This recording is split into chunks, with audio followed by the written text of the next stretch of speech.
Hello and welcome to Byju's IAS. Let's take up the daily quiz for today. The first question: Tilak Swaraj Fund was started to fund which of the following movements? Civil disobedience movement, Swadeshi movement, non-cooperation movement, or the Quit India movement? The correct answer is option C. The Tilak Swaraj Fund was started by Mahatma Gandhi to mark the first death anniversary of Bal Gangadhar Tilak in 1921.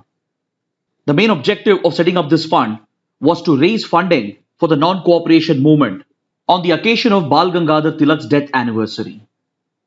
This fund was set up by Mahatma Gandhi with the aim of collecting at least 1 crore rupees to fund the resistance against British rule and to fund India's freedom struggle.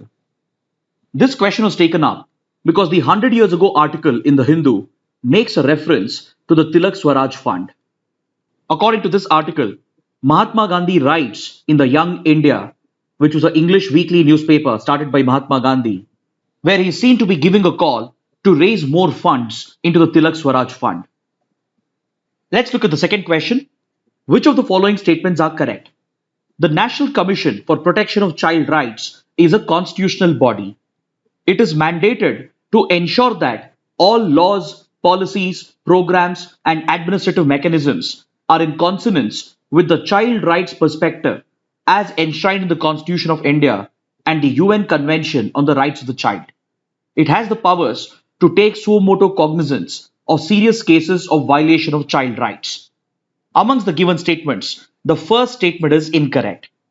So this will automatically disqualify the three options. So option D is the right answer. See, as per the UN Convention on the Rights of the Child, a child is any human being who is below the age of 18 years.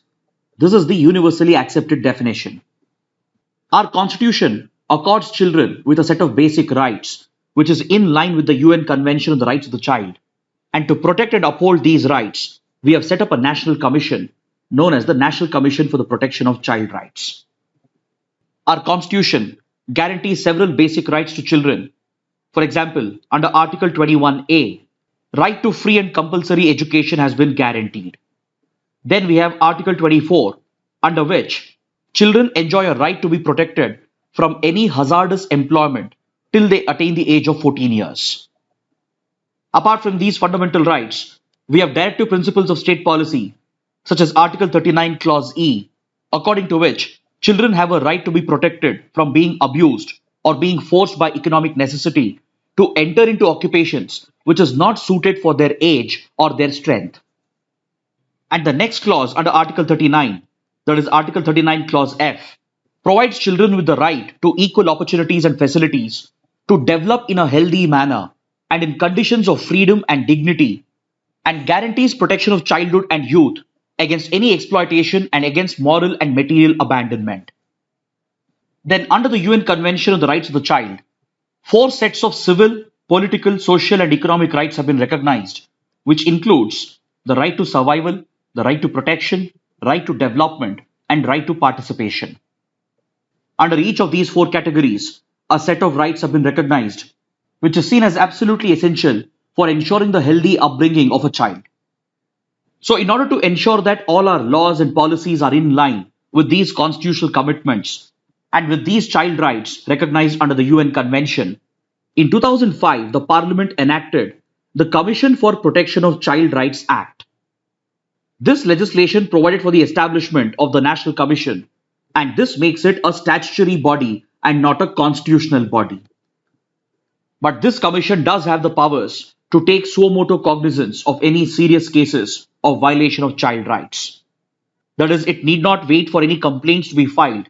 Instead, based on media reports or even based on informal complaints, the commission itself can voluntarily take up cognizance of any events which might have contributed to serious violation of child rights. This question was taken up because according to this article in the Hindu, the National Commission for Protection of Child Rights has written to social media platforms such as WhatsApp, Facebook, Twitter, and the others over the issue of illegal social media posts which are offering children who have been orphaned due to COVID-19 for adoption. The National Commission has labeled such forms of adoption as illegal adoption, and it has requested these social media firms to take down these posts which have been offering children who have been orphaned by the COVID-19 pandemic for adoption. Let's move on to the third question. Which of the following statements are correct? Floating raft agriculture is a way of utilizing areas which are waterlogged for long periods of time in the production of food.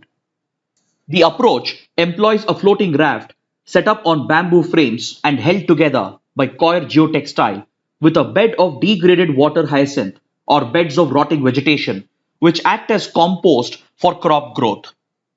Floating raft farming is taken up as a measure of improving adaptability and resilience in the background of climate change. All the three statements are correct, so option D is the right answer. See, floating raft agriculture is carried out usually in waterlogged areas where instead of growing crops on soil, they're instead cultivated on a floating raft which is usually made up of bamboo straws and bamboo pipes.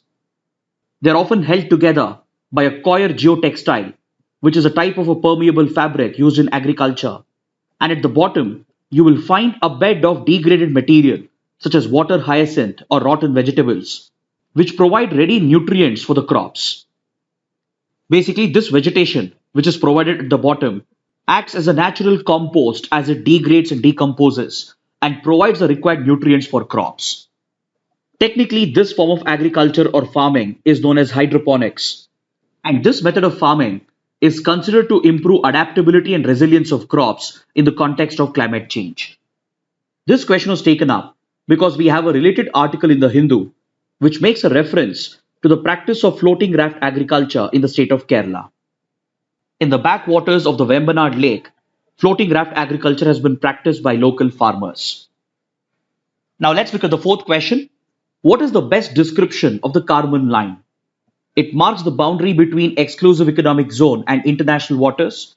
It defines a boundary between the Earth's atmosphere and outer space. It is a reference line along the equator for navigation or none of the above. The correct answer is option B. The Kármán line is used to define a boundary, a rough estimated boundary that marks the distinction between the Earth's atmosphere and outer space.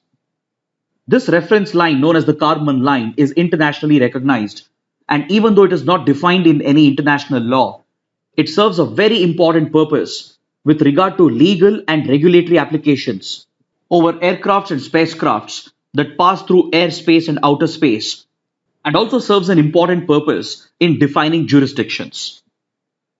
See, the Kármán line is in news because of the New Shepard rocket system that has been developed by the private space company Blue Origin. Blue Origin is set up and owned by Jeff Bezos, who also happens to be the founder of Amazon. In collaboration with NASA, Blue Origin has come out with a New Shepard rocket system, which is meant to facilitate cost-effective access to outer space. The New Shepard rocket system is set to take flight next month to mark the 52nd anniversary of Neil Armstrong and Buzz Aldrin's moon landing. And during this inaugural flight, Jeff Bezos himself would be on the spacecraft.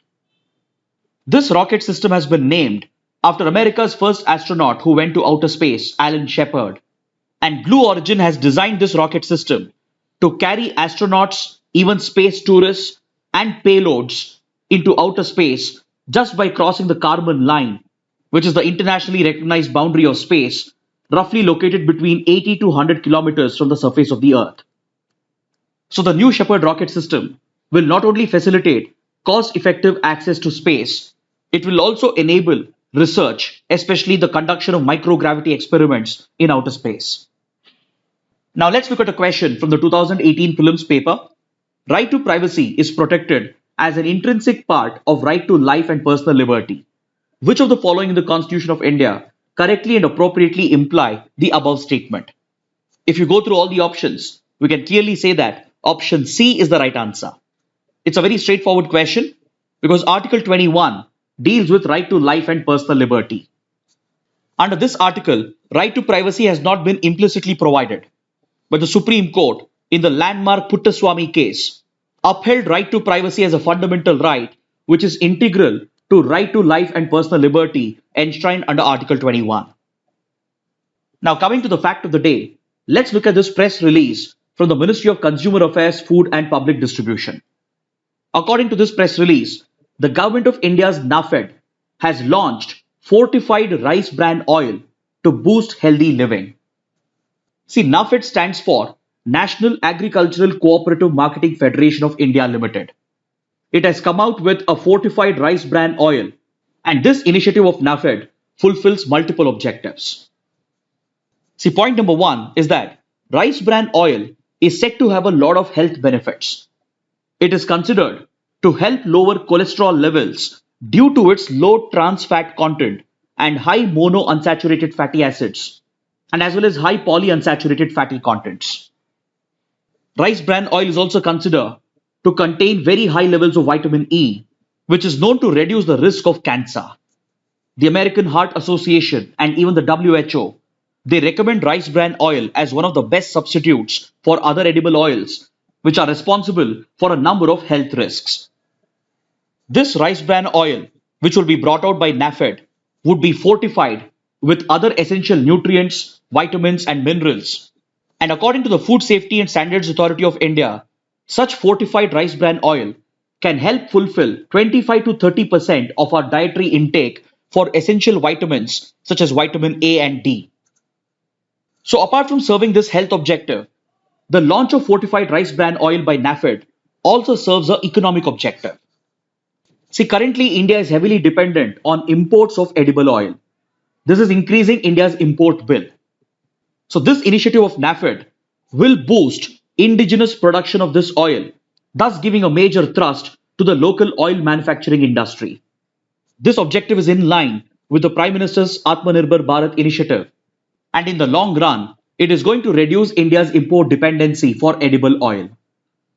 This NAFED branded fortified rice bran oil will be sold to customers through all the NAFED stores and as well as through online platforms. So with this, let's conclude our discussion for today. Thanks for watching.